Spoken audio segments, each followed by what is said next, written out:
I'm Zoe Briggs and this is Buckingham News.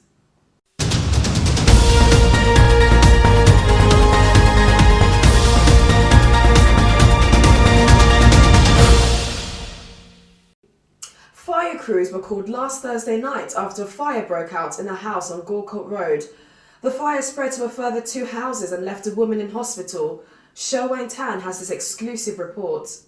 The fire service was called to Gorcourt Road just before 11:30 p.m. The fire started at the house of 94-year-old Dandy Robinson, who was taken to Milton Keynes Hospital, suffering the effects of smoke inhalation.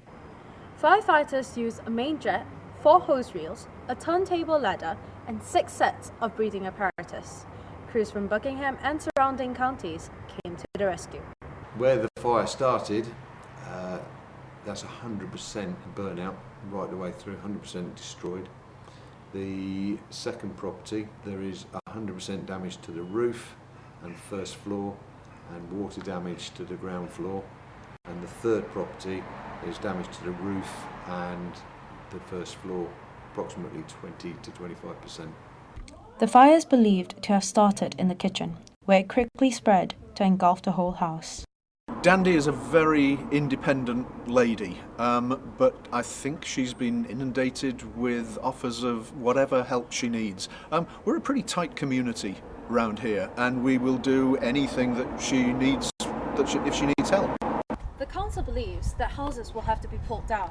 Gorcourt Road will face substantial amount of building work over the coming year.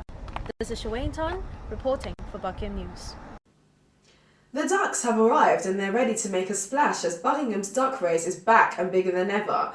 Earlier today, and for the 2nd year running, the annual charity race held on the River Ouse was enjoyed by lots of students in the warm weather at the OTM. Maria Brito has more with the story. The University of Buckingham's annual duck race sees hundreds of visitors participate every year for prizes and more of a charity. Participants dress up and decorate their rubber ducks and have them compete with each other in an amusing race down the River Great Ouse. Last year's race gathered £1,200, which was donated to the Royal Latin School. The amount raised this year will be donated to Buckingham Young Carers. Yes, this year we're raising money for Buckingham and Winslow Young Carers, so we want to raise as much as we possibly can. And we're very lucky this year because Santander have agreed to match whatever we raise in duck sales. The event is held at the University of Buckingham's Town Law Mill. The ducks and their owners compete for 2 prizes. One is for best dressed and decorated duck, and the other is for the winner of the race. So what do you look for when rating ducks for the best dressed category? That's a tough one. I look for colour, I look for style, I look for effort, but I also look for wit. The best decorated duck was won by Justine Kibler, and the duck race was won by Osman Osman. The event was a success, with approximately £400 being raised. It was a quacking day that all enjoyed. For Buckingham News, this is Maria Brito. With concerns of global warming on the rise, the human race is beginning to look for more efficient ways to reduce costs and emissions. In order to save our planet, solar power may be coming to Buckinghamshire while also generating money for the county council. Olivia Marsden has a story. A new energy service company selling power to the national grid could now be generating money for Buckingham County Council. The county has begun in recent years to be more energy efficient, with projects such as solar panels on the roof of County Hall, installing LED streetlights, and completing a large building insulation programme. However, Buckinghamshire still relies on 97% of its power from external sources, so it is essential that the county begins to act to become more self-sustaining. The county council itself needs to be more efficient and use its assets and energy in a more efficient way. And also we want to encourage communities to look at ways that they might be able to contribute towards Buckinghamshire's energy. Although an aid to combat global warming, opposition can still be found. Farmers are struggling to raise some money. They're selling the fuels off to these people. You drive up the roads, you used to see nice green fields, now you're seeing solar panels. I worry about the displacement of, other living creatures, and they do look a bit of an eyesore. Rather have wind turbines out with solar farms, because they at least give you a lot more power. With last year's power bill for Bucks falling 4.5% to £6.5 million, it is clear that previous energy-saving projects are working. However, there are still improvements to make to beat back global warming.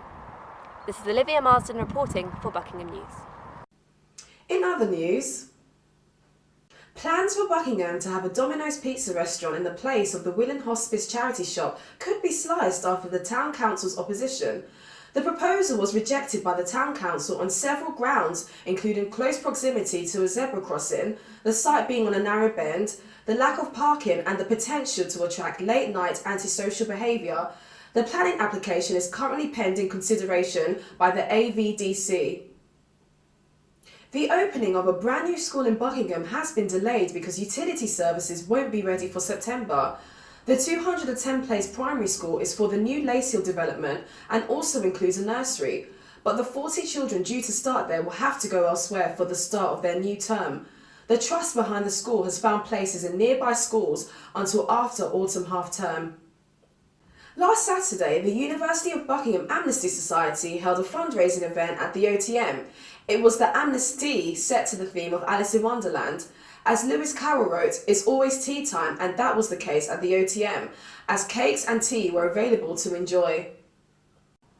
Sometimes a local shop can be a lifesaver for when you have forgotten that vital ingredient or just want to pick up a pint of milk. But the last thing you'd expect is that the products you're buying are out of date. Recent rumours on Facebook have suggested that some shops in Buckingham could be falling foul of trading standards and selling goods that are out of date. Federica Battiato investigates in this special report. Buckingham people care about their image and are always ready to report if something is wrong in their beloved town. One of these reports was about a little shop, the Linden Village shop, where many people complained of having had bought products out of date. It's important at this point to note the distinction between best before and use by dates that you might see on food you buy. The best before dates are more about quality than safety. When the date runs out, it doesn't mean that the food will be harmful, but it might begin to lose its flavor and texture. Use by dates are more strict, however. You will see use by dates on food that goes off quickly, such as meat products. Any food or drink used after the end of the use by date on the label could put your health at risk. We walked into the shop and we bought crisps, biscuit and a milkshake, and all of them are well past the best before date. It is not illegal, but it received lots of complaints on Facebook. Let's see what the shop owner has to say about it.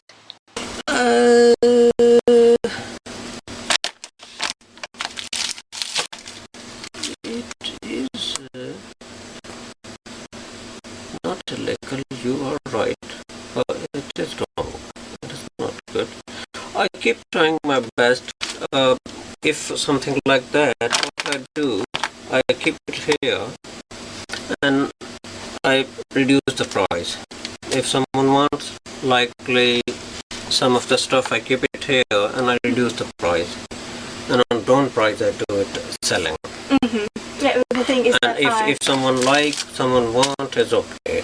But I bought them in the shelves there, so... It is my mistake. In spite of that, might be few things, but I'll be more careful next time. Trading standards are the government body that regulates the sale of goods in shops up and down the country. An investigation might be conducted by the local trading standards officer who might visit the shop and see what's wrong, see if anything's wrong, and advise the trader if he thinks advice is needed to put things right. Luckily, the UK has plenty of legal protection for customers, but remember to always check the dates on your food and to make sure you know your rights. This is Federica Battiato for Buckingham News. There is one thing in life that nobody can be absolutely certain of, and that is what happens to us when we die. Last Friday afternoon, the Christian Union held a lecture at the Radcliffe Centre and tried to shed some light on what we could expect when our very own light goes out. Mithunya Apurudai went to investigate. Do you believe there is life after that? This is one of the biggest and most significant questions we can consider as human beings. For years, theories have been thrown back and forth, but the Christian stance is one that many people choose to take.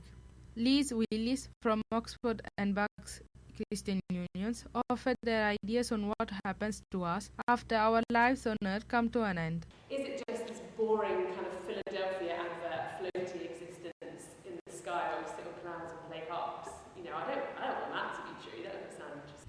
The Hindus believe that there is life after that, but that it comes in the form of reincarnation. Atheists say there is no soul, or in any other sense one's brain functions ceases. And Christians believe in the immortality of the soul and the literal resurrection of the body. Lots of students, I think, thinking about life after death, whether they can know that it's real.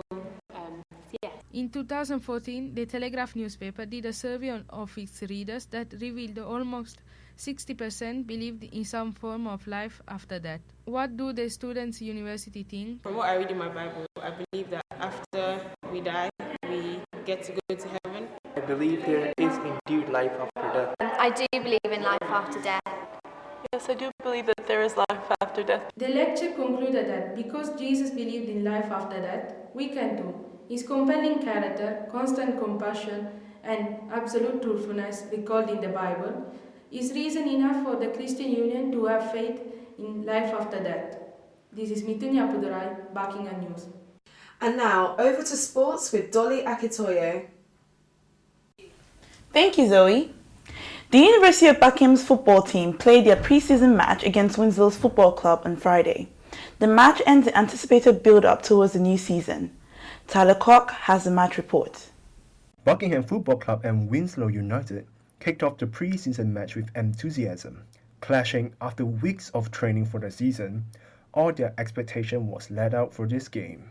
Buckingham Football Club, with a promising start, got close to scoring several times, easily breaking the Winslow defense. However, the second half of the game saw Winslow turn around. Frustration grew high, with some players increasingly becoming angry at one another, with Buckingham goalkeeper Michael Meal being kicked in the face and a fight almost breaking out near the end. Sportsmanship took a backbench to passion this afternoon.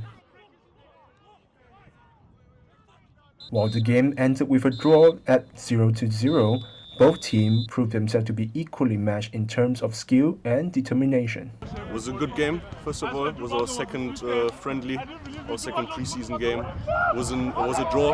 We couldn't score, but we had chances. But most important was that we get used to each other, that we passed the ball. That was really well done by the boys. Today's match proved that Buckingham certainly has the drive to take on the season, and that, even with a skilled opposition, can remain tactical and headstrong. This is Tyler Koch, Buckingham News. Buckingham Town FC faced hot opposition last Wednesday as they played against Oxford United for the third match of the season. Could Town keep their cool under the pressure of facing such a formidable team? Alisa Lee reports. After having an ambitious mindset after Buckingham Town's defeat for the past two games, Chris Robson selected a team of 20 and left out 17 regulars. The Buckingham team were given the chance this match to debut their new players Tarek Kati and Michael Riniak. This match also saw the return of Neil Walton. In the second half, Andrew McIntosh scored Oxford's third goal at the 67-minute mark. Buckingham Town continued to go strong for the remainder of the match. Tarek Kati almost scored his first goal for the team. Later, Lewis Halford again scored the second and final goal for Buckingham Town. The Gaffers over the last week has made some fantastic signings. We've got a lad coming in called Sean Bishop, fantastic signing, and also the big lad we had up front today, Tarek. Which, as you can see, the stadium's much better now, and the only way for Buckingham is up, I believe. I'm still very, very confident in the squad that we've got. The start of the season, because we're not professional players, you can't force players to be here, and it's holiday season, so we've been missing a couple of players over the past couple of weeks. We have played poorly as well the past two games, but I expect us to improve and kick on and reach the goals that we've set. Unfortunately, Buckingham Town suffered its third lose of the season. The players may have given their best shot. However, the Oxford United went home victorious. Hopefully, they will keep on training and return to form. This is Alisa Lee, Buckingham News. Personal training. It seems like every celebrity out there does it, and now the students at the University of Buckingham can too. As student and fitness fanatic Tom Bradshaw is offering personal training sessions to anyone interested. If you've been feeling bad about all the pizza you've been eating, or just fancy getting fit, why not sign up for these one-on-one classes? Jovan Djordjevic went to find out more.